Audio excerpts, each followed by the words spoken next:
السلام علیکم ورحمۃ اللہ وبرکاتہ۔ یہ فاتح اردن حضرت شرحبیل بن حسنہ رضی اللہ تعالی عنہ کا مزار پر انوار ہے، اور یہ اردن کے فاتح ہیں۔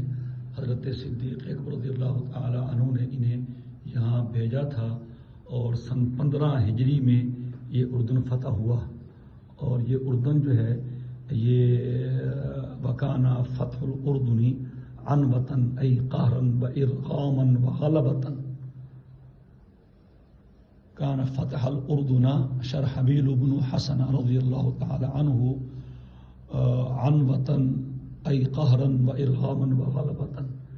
تو پھر انہوں نے حضرت صدیق اکبر رضی اللہ تعالی عنہ کے ہی زمانے میں جو حروب ہوئی ہیں اور مرتدوں کے خلاف جنگیں ہوئی ہیں، اس میں یہ شریک ہوئے ہیں، اور پھر یہ اردن کے پہلے والی بنے ہیں۔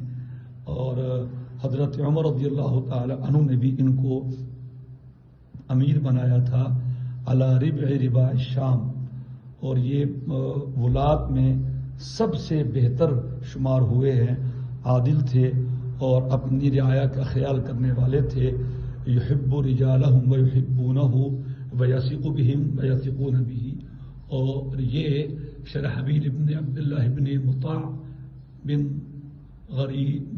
غطریف، اور یہ سابقین اولین میں سے ہیں، اور یہ اس کے اول جو ہے وہ والی ہیں۔ ہجرت کی تھی انہوں نے ہجرت ثانیہ الی الحبشہ، گویا کہ صاحب الحجرتین بھی ہیں، حبشہ بھی گئے اور پھر مدینہ منورہ بھی آئے، اور یہ اردن کے فاتح ہیں اور اردن کے والی ہیں۔ یہ ان کے مزار پہ حاضر ہوئی ہے۔ یہاں ایک رواج یہ بھی ہے، جہاں اور جگہ پہ بھی ہے، جہاں بھی کسی صحابی کی قبر ہوتی ہے تو ساتھ میں مسجد بنا دی جاتی ہے، تو ساتھ یہ مسجد ہے۔ اللہ اکبر۔ ان کی وفات بھی سن 18 ہجری میں طاعون امواس سے ہوئی تھی، طاعون امواس سے، اور طاعون امواس نے کئی ہزار صحابہ کو شہید کیا تھا رضی اللہ تعالی عنہم۔